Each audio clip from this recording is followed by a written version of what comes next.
Hallelujah, praise God. खुदावंद यीशु मसीह के बबरकत जलाली प्यारे मीठे नाम में मेरा आपका खादम पास्टर मकबूल अलाई का सलाम आपको पहुँचे। खुदावंद आप सबको बरकत दे। जितने लोग फेसबुक पर इस वक्त मुझे देख रहे हैं उन सब के लिए सलामती की दुआ है, उनके घरानों के लिए, ख़ानदानों के लिए, कि खुदावंद जो है वो अपने लोगों के दरमियान है। और खुदा के कलाम में लिखा है कि खुदावंद हमें अपने पैरों के नीचे छुपाता है और हम खुदा के कलाम से तरबियत पजीर होते हैं।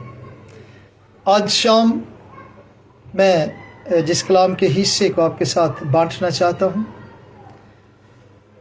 लूका की मार्फत लिखी गई अंजील उसका 13वां बाब और उसकी 6 आयत से हम पढ़ेंगे।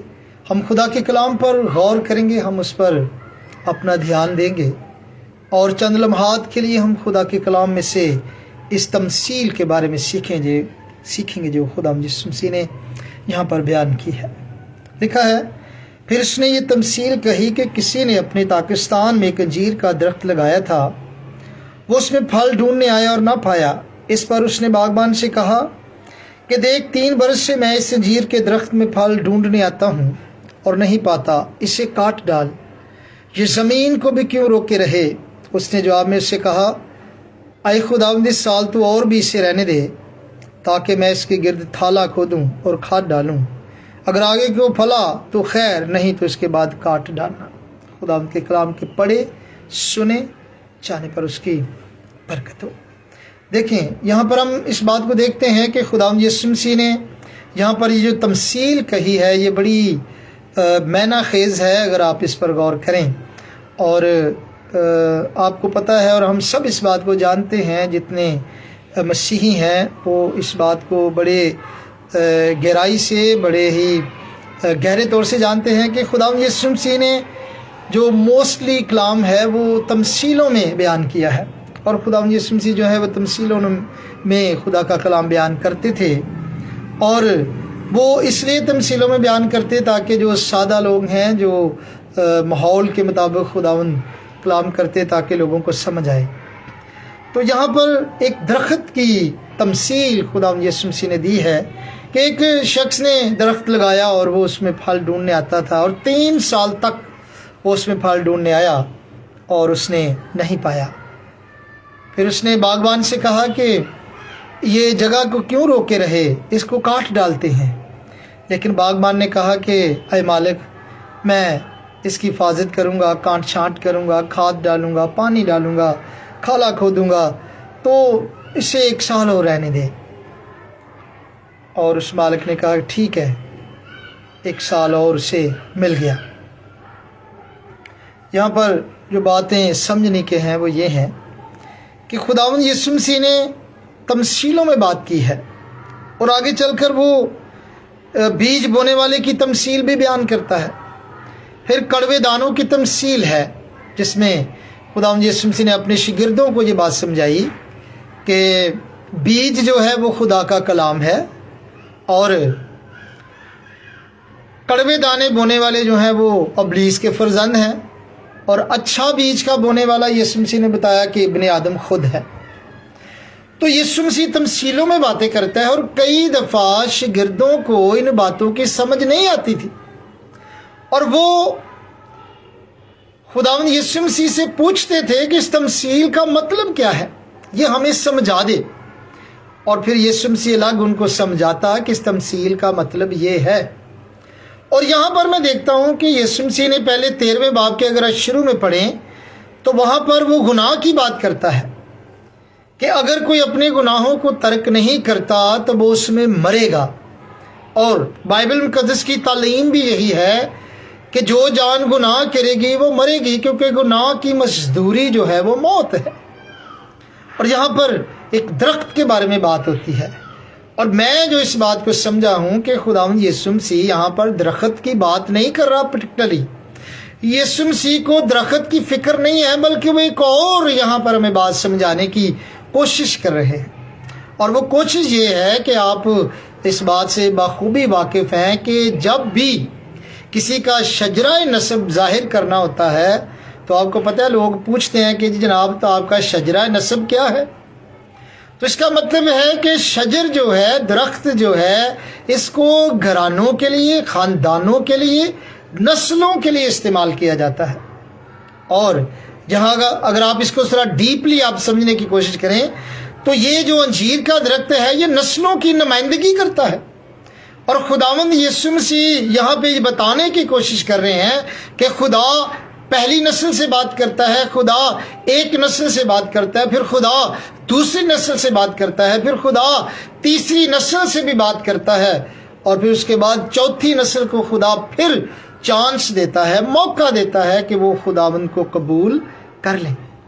یسوع مسیح نے کہا کہ میری بھیڑیں میری آواز سنتی ہیں، جو خداوند یسوع مسیح کی بھیڑیں ہیں وہ اس کی آواز سنتی ہیں، اور جو اس کو قبول نہیں کرتے، نسلوں تک کئی دفعہ لوگ پہلی نسل بھی مسیح کو رد کر دیتی ہے، دوسری نسل بھی مسیح کو رد کر دیتی ہے، تیسری نسل بھی مسیح کو رد کر دیتی ہے، اور خدا ہر نسل کے پاس آتا ہے۔ کلام میں لکھا ہے خدا ایک بار بولتا ہے، خدا دو بار بولتا ہے، خدا تین بار بولتا ہے، اور پھر چوتھی دفعہ ہمیں ضرور موقع فراہم کرتا ہے، وہ ہمیں چانس دیتا ہے کہ ہم بدل جائیں، ہم اپنی زندگیاں خدا کو دے دیں۔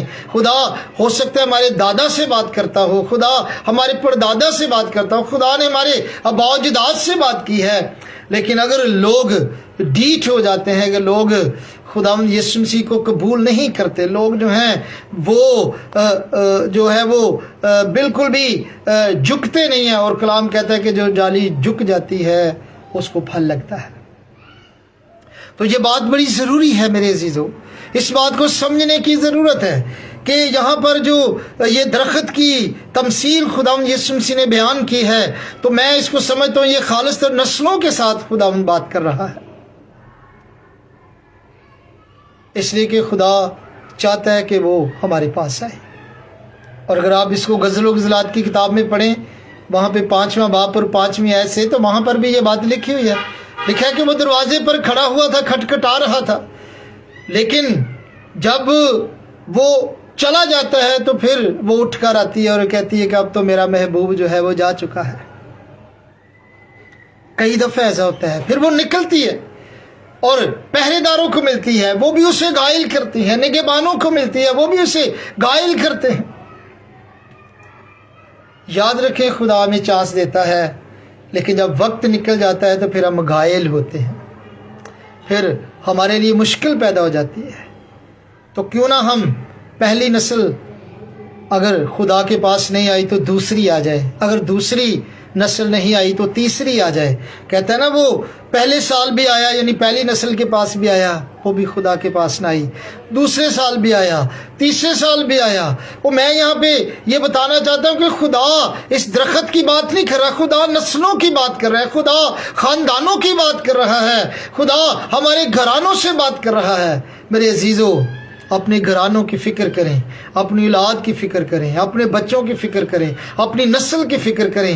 ایسا نہ ہو کہ اگر ہم پھل نہ لائے تو خدا ہمیں کاٹ ڈالے۔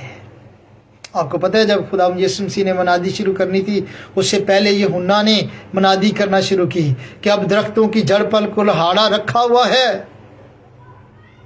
میرے عزیزو، سمجھنے کی ضرورت ہے، ہم اس بات کو سمجھیں کہ خدا کا کلام جو ہے وہ آج ہمیں کیا سکھانا چاہتا ہے۔ خدا ہمیں یہ بتانا چاہتا ہے کہ ہم خداوند کو قبول کر لیں، اور خطوں میں یہ بات لکھا ہے کہ اگر ہم مسیح کو قبول نہیں کرتے تو پھر وہ ہمیں ناپسندیدہ عقل کے حوالہ کر دیتا ہے تاکہ ہم نالائق حرکتیں کریں۔ میرے عزیزو، سوچنے کا مقام ہے۔ ہم جس دور میں زندگی بسر کر رہے ہیں، ہو سکتا ہے خدا ہمارے پاس آتا ہے، اور مکاشوہ کی کتاب میں یہ بات لکھی ہوئی ہے، آپ کو پتہ ہے 3 باب میں، مکاشوہ 3 باب نے لکھا ہے، دیکھ میں تیرے دل کے دروازے پر کھڑا ہوا کھٹکھٹاتا ہوں۔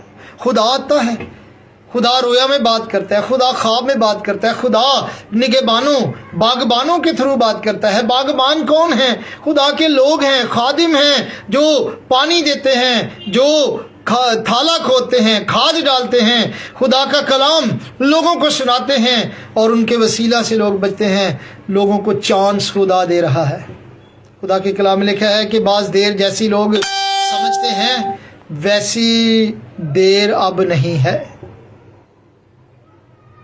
लिखा है ना, दूल्हा ने देर लगाई, तो लोग समझते हैं कि शायद देर हो रही है, लेकिन मैं आपको ये बात बताना चाहता हूँ मेरे अजीज़ों कि खुदावंद अब देर करने वाला नहीं है। हो सकता है खुदा ने आपको एक चांस दिया है, दूसरा चांस दिया है, फिर आपको तीसरा चांस दिया है, और चौथा साल भी, चौथी नस्ल को भी खुदा टाइम दे रहा है कि वो अपने आप को खुदा के हवाला कर दें, अपनी ज़िंदगियां खुदावंद को दे दें, तौबा कर लें, अपने गुनाहों का इकरार कर लें और खुदावंद के साथ चलना शुरू कर दें।